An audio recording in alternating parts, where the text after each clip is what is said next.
여러분, 성탄의 계절은 선물의 계절이기도 합니다. 근데 행복한 고민이 무엇입니까? 내가 누군가의 선물을 하려고 할 때 그 선물 속에 상대를 향한 내 마음의 예절과 애정과 관심과 능력까지 포함해서 전달되는 게 선물이에요. 그래서 더 높여서도 안 되고 낮춰서도 안 되는 게 선물이고, 거기에 모든 것이 관심과 감정이 그대로 전달되기를 위해서 선물의 아이템을 고른다는 것이 보통 행복한 고민이 아닐 수가 없습니다. 만약에 여러분이 예수님에게 드릴 선물을 선택한다면 무엇을 골라야 할 것인가? 오늘 별을 따라 아기 예수께 경배하러 갔던 동방의 박사들을, 그들도 예수님에게 드릴 선물을 선택하고 그리고 간직하고 그 먼 길을 가서 선물을 드리고 경배를 했습니다. 동방 박사들이 준비한 아기에게 드리는 선물 세 가지, 너무 유명한 선물이죠. 첫째는 황금이었습니다. 유향을 드렸습니다. 그리고 몰약이라는 선물을 드렸습니다. 구체적으로 이 선물이 가지고 있는 상징적인 의미는 여러분, 우리는 너무 잘 알아요. 황금은 최고의 귀중한 보배, 유향은 향 중에는 가장 아름다운 향, 몰약은 시신에 발라서 시신이 부패하지 않도록 방부제 역할을 하는 신비의 약품이기도 합니다. 바로 만왕의 왕으로 오신 아기 예수, 그 어린 아기 예수 앞에 드리는 선물치고는 나이로 보나 시대로 봐서 격에 맞지 않지만 장차 메시아가 되실 예수 그리스도를 내다보는 박사들의 견해로서는 이 세 가지의 선물만큼 더할 만한 선물이 없었던 것입니다. 여러분, 손으로 들고 들어가서 박사들이 드렸던 선물은 세 가지였지만 이것은 나타나는 선물이지만 나타나지 않는 선물이 더 크다는 사실을 여러분 감지해 보신 적이 있습니까? 우리는 선물을 주고받으면 단순히 손에 받는 그 선물의 가치만을 전달받을 수 있는데, 황금, 유황, 몰약, 그거 떠나서 박사들이 아기 예수께 드렸던 다른 세 가지의 선물이 있다는 사실을 여러분이 찾아보아야 됩니다. 어떤 선물을 준비했을까요? 그들에게 소망이라는 선물을 가지고 왔습니다. 박사들은 아기 예수에게 경배하는 선물로 시간이라는 것을 드렸어요. 뿐만 아니라 월십이라고 하는 경배의 선물을 그들은 몸소 끌어안고 먼 길을 찾아왔던 것입니다. 오늘 이 세 가지를 좀 중점적으로 우리가 묵상을 해보기를 원합니다. 첫째는 이 박사들이 소망이라는 선물이 어떤 의미를 가지고 있는가? 여러분, 별을 찾아서 그 별이 메시아의 탄생을 알린다는 것이 오늘 이 시대에도 그걸 믿을만 할 수 있을런지요? 그런데 이 동방의 박사들은 요즘 말로 하면 페르시아, 이란, 별을 연구하는 그 당시로서는 최고의 학문을 이끌어가는 점성술사들입니다. 그 별자리를 보면서 인류의 흥망성쇠를 내다보는, 거기에는 사상, 철학, 그리고 인간의 생사화복을 연구하는 최고의 학문의 권위자들이 있죠. 그 지체 높은 사람들로서 이방 땅을 찾아 나선다는 것이 이게 보통 사람들이 할 수 있는 결단인가? 99.9%는 몰라서도 못하지만 별을 연구하면서 그 별이 메시아의 탄생을 알리는 별이라는 사실을 안다고 해도, 믿는다고 해도 그 멀고 먼 1년, 2년이 걸리는 그 사막길을 걸어서 아기 예수에게 간다는 사실 자체는 이건 보통 사람들이 할 수 있는 일은 아니다. 여러분, 그때는 강식의 시대입니다. 사회입니다. 떼거리가 많은 사람이 폭력으로 세상을 움직이던 시대입니다. 최상의 상품을 가지고 그리고 먼 길을 나서는 이 박사들의 그룹을 한번 생각을 해보세요. 성경에 나타난 대로 세 사람만 갔다고 생각을 하면 어느 때강도의 밥이 될는지 모릅니다. 그래서 우리가 고대의 그 군상들을 보면 사막길을 가고 자기의 고향을 벗어날 때는 생명을 내놓고 가야 되는 것입니다. 그 완전한 여행을 위해서는 소수의 무리가 나서면 누구의 밥이 될는지 모릅니다. 그래서 수많은 사람들이 모아가지고 그 대상을 이룬 것이 캐러반이라는 엄청난 무리를 모아가지고 함께 한 방향을 향해서 이동을 하게 될 때 산적들로, 떼강도들로부터, 불량자들로부터 그들을 지키고 안전하게 여행을 할 수 있는 것입니다. 세 사람인지 네 사람인지 정확하게 성경에는 나타나 있지 않지만 보통 우리는 동방박사 세 사람으로 그냥 찬송가에서 그렇게 불렀기 때문에 그렇게 인식을 해요. 근데 이 세 사람이 경배의 주역 인물들인데 이 세 사람을 안전하게 여행하고 지킬 수 있기를 위해서 몇 사람이 함께 동행을 했을런지 그건 우리가 알 수가 없어요. 말씀드린 대로 세상의 고대 사회는 부족 국가, 시족 국가들 사회예요. 그 부족에서 남자들이 가서 전쟁할 만한 남자들은 다 몰려다니면서 약탈을 하고 습격을 하고 도발을 해야 자기 처자들을 먹여 살리는 시대였습니다. 세 사람 동방박사를 보호하기 위해서 얼마나 많은 소위 말하는 프라이빗 솔저들이 동원이 되었을까요? 아브라함의 집안에만 봐도 롯의 가족들을 그 전쟁 포로에서 구출하기 위해서 집에서 훈련되고 길리워진 318명의 프라이빗 솔저를 데리고 가서 롯의 가족들을 구출해 오는 거. 그러니까 여러분, 동방박사 세 사람이 아기 예수를 경배하러 간다는 것은 단순한 카드에 나오는 그림으로만 생각하면 안 돼요.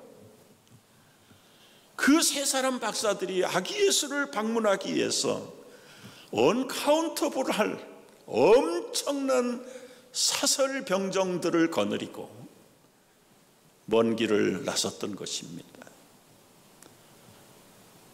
아무리 멀고 아무리 군대가 많아 치더라도 경배할 만한 가치가 있을 때 가는 것이지, 그 많은 사람, 그 많은 시간, 그 많은 보물을 들고 경배의 가치가 없이 간다는 것은 있을 수 없는 일입니다. 그들을 움직였던 것은 다른 것이 아니라 아기 예수로 탄생하신 그분이 인류의 소망이라는 이 값으로 따질 수 없는 엄청난 완전한 구세주의 가치를 발견한 소망, 그것이 있었기 때문에 이 박사들은 캐러반을 움직여서, 여러분 이제 그 길을 나서는데 키로로 따져보면 한 3,000km 되는데 요즘이야 무슨 3,000km 별거 없잖아요. 그러나 고대 사회에서는 길이 없어요. 교통수단이 없어요. 기껏해야 낙타 타고 가는 겁니다. 그 거리가 얼마나 준비하고 낙타를 끌고 걸어가는, 준비하고 도보로 가는 데만도 학자들은 1년에서 2년 걸렸을 것이다. 왕복을 다 포함하는 것입니다. 더더구나 오늘날처럼 내비게이션이 있는 것도 아닙니다. 지도책이 있는 것도 아닙니다. 그들이 하나 믿고 쫓아가는 표조는 밤하늘에 빛나는 별이에요. 그 별의 움직임을 따라서 가는 겁니다. 그러면 별이 낮에 보입니까? 밤에 보입니까? 낮에는 그 박사들과 그 캐러반 일행들이 뭘 했을까요? 잤을까요? 그리고 밤에만 일어나서 별을 보고 이동을 했을까요? 이건 어디에서 가르쳐 줄 수 없는 이야기들이지만은, 여러분, 이분들은 별자리의 전문가, 요즘으로 말하면 천체 전문 과학자들입니다. 조상들이 물려주었던 소위 말하는 데이터베이스를 요즘으로 말로 하면 별자리들을 연구하고 물려받아서 자기 당대에 관찰되었던 별자리들의 이동하는 모습들을 예측하면서 가는 거예요. 그래서 밤이 되면 그 방향을 확인하고 낮에도 자지 아니하고, 물론 24시간 걸을 수는 없었겠지만은, 여러분, 그들을 움직이게 했던 것은 사실은 별자리도 아닙니다. 그 많은 레코드의 데이터베이스도 아닙니다. 오로지 그들에게 주셨던 별자리의 움직임을 통한 은사 가운데 위인이 태어난다는 이 민간 신앙의 확신, 동양이나 서양에서도 고대 사회에서는 위인이 태어날 때 별이 떨어진다, 별이 나타난다.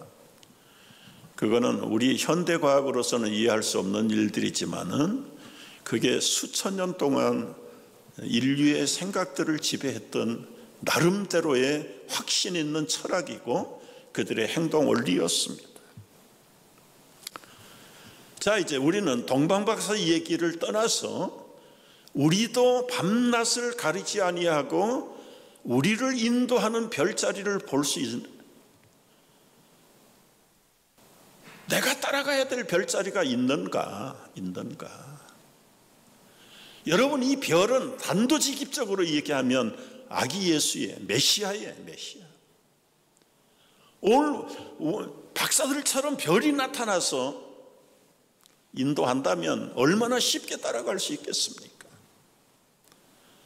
우리가 하나님 앞에서 인생을 살아가는데 밤이나 낮이나 별자리가 나타나서 신비하게 우리를 인도한다면, 여러분, 우리는 곁길로 눈을 돌릴 필요도 없어요. 그냥 따라가면 되는 거예요. 그런데 그 별이 어디에 있느냐 말이에요. 보이느냐 말이에요. 여러분의 인생길에 별이 어디에 있습니까? 우리가 무슨 별을 보고 쫓아가야 될 것입니까? 그래서 많은 사람들이 길을 못 찾는 거예요.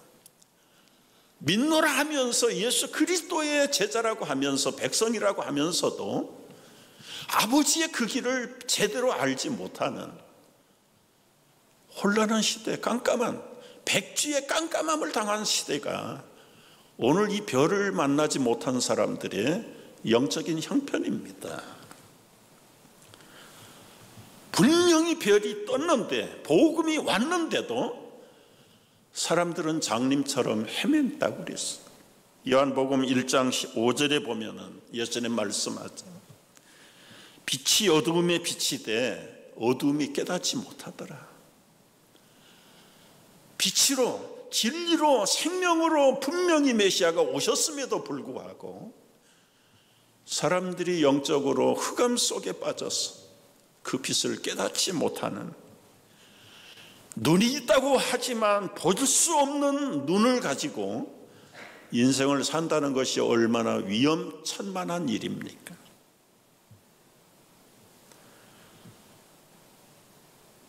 여러분이 박사들은 단순히 별자리를 찾아가는 것만도 쉽지 않은데 엄청난 그 뜨거운 태양에, 일사병을 쓰러질 만큼 뜨거운 태양에서, 해가 지면 밤에 사막에서 불어오는 한기와 온도 차이에서 내려오는 체온의 변화 때문에 심지어 동사할 수도 있는 그 낮과 밤의 기온의 차이 뿐만 아니라 광야의 무수한 독충들, 보이지 않는 전갈, 그리고는 독사, 그리고는 사막의 여우들, 이 모든 것들이 이 별자리를 향한 그리스도에게로 인도함을 받는 소망을 막을 수가 없었던 것입니다. 박사들이 손으로 들고 가는 황금 유황 몰약도 귀한 선물이지만 그들이 포기할 수 없는 이 소망의 선물, 그걸 주님 앞에 들고 나간 것이죠. 마태복음 2장 2절에 본대로 유대인의 왕으로 나시니가 어디 계시냐? 우리가 동방에서 그의 별을 보고 그에게 경배하러 왔다.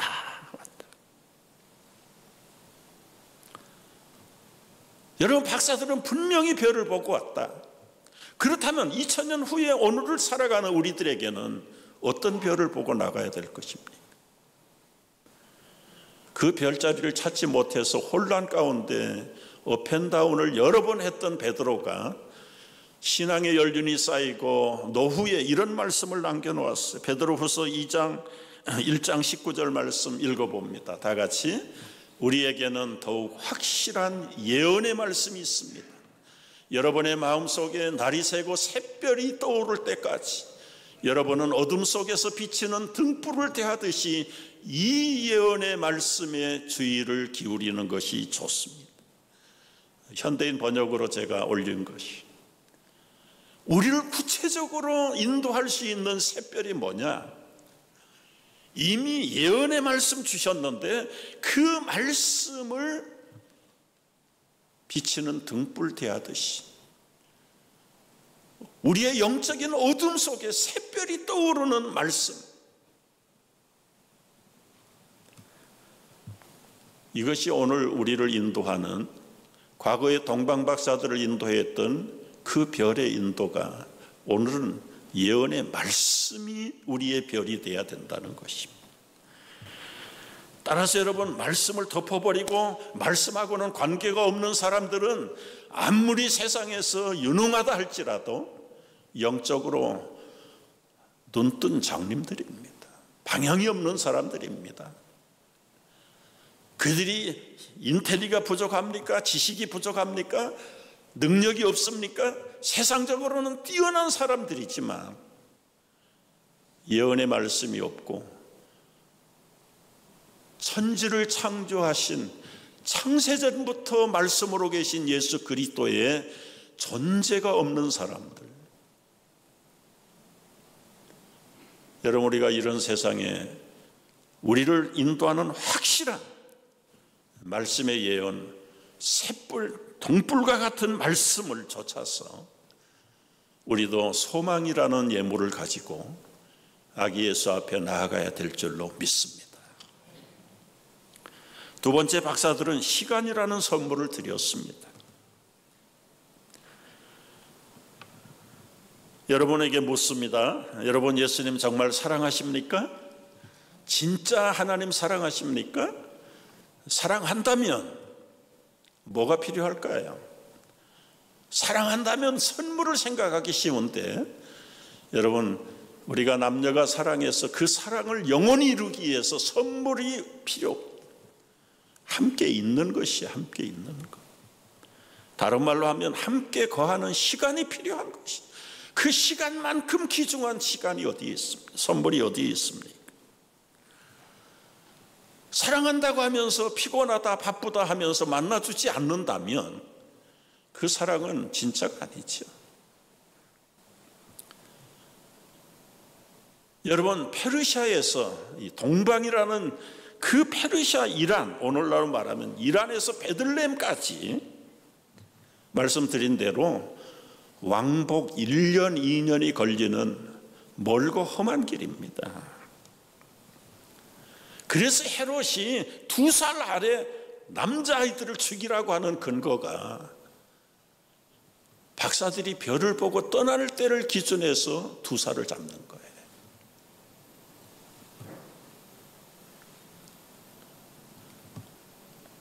여러분, 왕을 한번 만나서 경배하기까지 얼마나 많은 시간이 필요했을까요? 1년을 걸어도 그 자리에 있다고 생각을 해보십시오. 그러나 이 박사들은 아기 예수를 경배하기 위해서 그들의 생명을 내. 오늘 우리의 모습은 어떻습니까?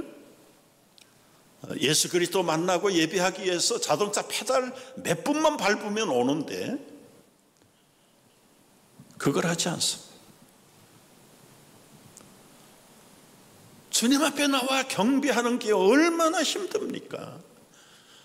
여러분, 자동차에 앉아서 페달을 10분만 밟으면 아무리 멀어도 올 수 있어요. 그런데 다른 핑계들이 너무 많아요. 그 샛별처럼 빛나는 그리스도 안에 끼어있는 부산물들이 우리를 흐리게 만들어버려요. 우리 교우들 가운데 1시간 드라이브하고 오는 교우들이 한 2가정 있습니다. 저 뉴저지에서, 커네디컷에서. 또 어떤 분들은 그런 얘기 할 수 있어요. 그 가까운 동네도 교회 많은데 뭘 그렇게 멀리 갈 필요가 있는가? 그렇게 묻는 분들은 왜 여러분들의 자녀들을 동네 학교 보내지 저 맨하탄에 있는 스타이븐슨, 브롱스에 있는 브롱스 사이언스를 왜 보내야 됩니까? 직장이 멀다고 그냥 가까운 직장 아무 데나 가버리고 말지. 여러분이 페르시아를 떠났던 이 박사들은 사실은요, 이방민족이 아닙니다. 그 조상 때 포로로 붙들려 갔던 언약의 백성들의 후손들이에요. 비록 조상들은 떠났지만 자손들에게 물려준 것은 메시아에 대한 약속을 물려주고 간 거예요. 우리 조상들이 그렇게도 기다리던, 그리고 만나지 못했던 메시아를 우리 당대에 보내신다는 사실. 거기에는 엄청난 시간, 엄청난 소망 투자하지 아니하고는 그 샛별로 오신 예수 그리스도를 경배할 수가 없습니다.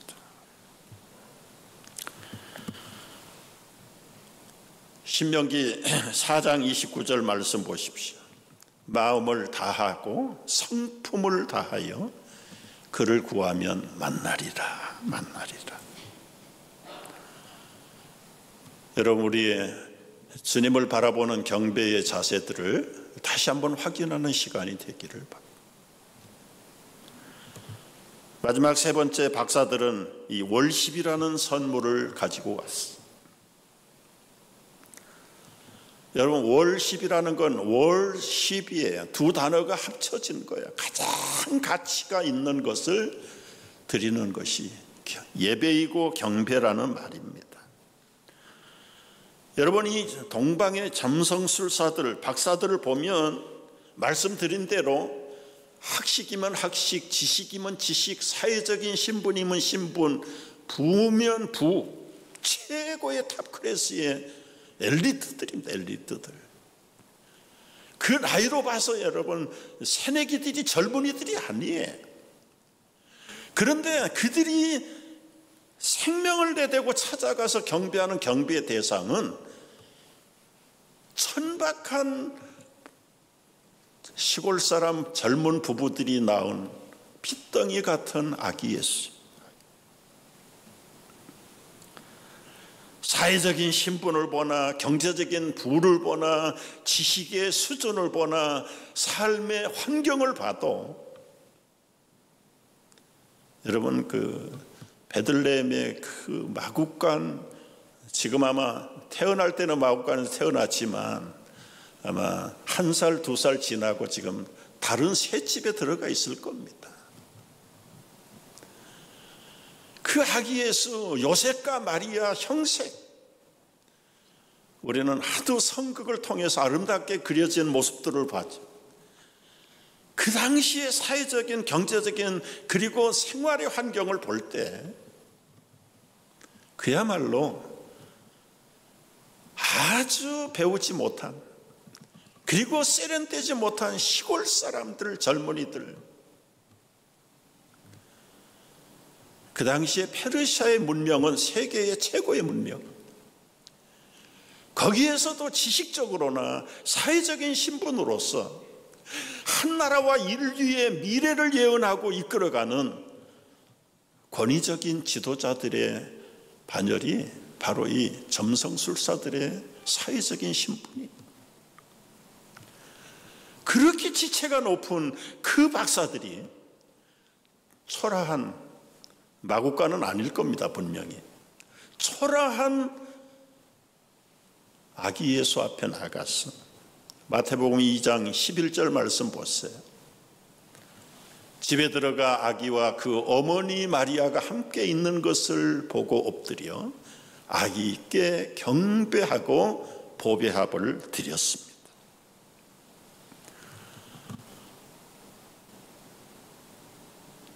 그 핏덩어리 갓난아기 하나, 그 앞에 지체 높은 박사들이 보물을 가지고 엎드려서 경배를 했다.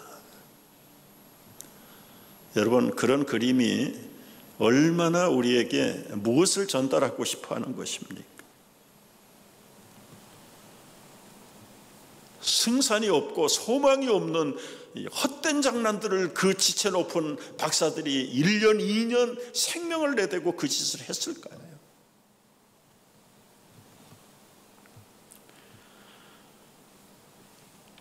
눈으로 볼 때는 단란하겠지만은 이미 선지자 예언을 통해서 주셨던 그 아기의 존재가 어떤 아기라고요? 이사야 700년 전에 예언하셨던 그 예언의 말씀대로 박사들의 눈앞에 누워있는 작은 아기는 단순히 아기가 아니라 거버너요, 원더풀 카운슬러요, 전능자요, 영원한 아버지요, 평강의 왕이라. 이사야 9장 6절에서 이사야 선지자가 아기 예수 탄생 700년, 길게는 750년 전에 예언한 그 모습 그대로 지금 태어난 것입니다. 한 아이가 우리에게 낳고 한 아들을 우리에게 주신 바 되었는데 그 어깨는 정사를 메었고, 여러분 이 정사라는 게 뭡니까? 이 거범은 통치력을 가진 원더풀 이 기묘자, 모사. 여러분,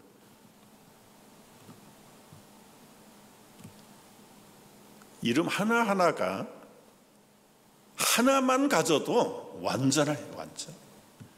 이 완전한 영적인 능력이 정사, 기묘자, 모사, 전능하신 하나님, 영존하신 아버지, 평강의 왕,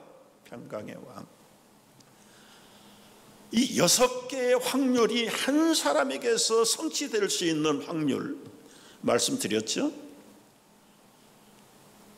450가지의 예언이 예수 그리스도에게서 이루어지는 확률, 450가지는 그만두고라도 6가지 확률이 한 사람에게서 이루어질 수 있는 것은 수를 셀 수 없어요. 텍사스 주에다가 단추 1m 깔아놓고 색깔 다른 거 하나 뽑아내는 확률이라고. 여러분, 이 박사들이 계산이 없는 사람입니까? 머리가 부족한 사람들입니까? 무엇 때문에 그렇게 일생을 걸고 그 눈앞에 나타난 어린 갓난아기에게 그 지체를 다 무릎 꿇고 자기들의 인생을 걸고 경배했다는 것은 무엇을 의미하는 것입니까?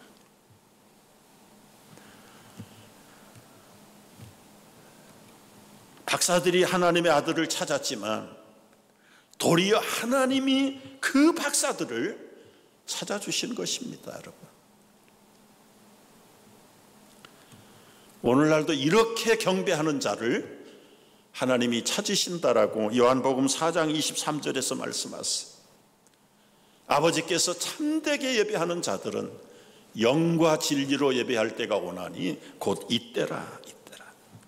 아버지께서는 자기에게 이렇게 예배하는 자들을 찾으시느니라.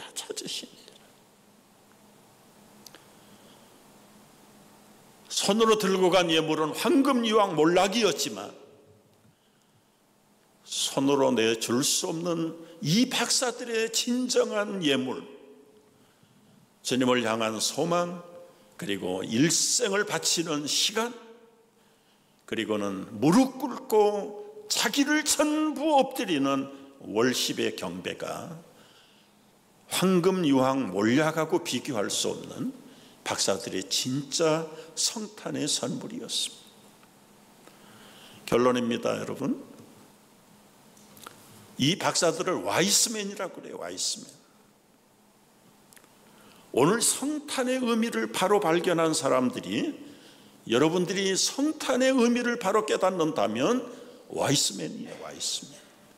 그러나 이 성탄의 의미를 깨닫지 못하는 사람들, 오래됐지만 과거에 40-50년 전에는 성탄 전날 밤에 대연각 호텔에서 불에 타 죽은 사람들이 부지기수였습니다.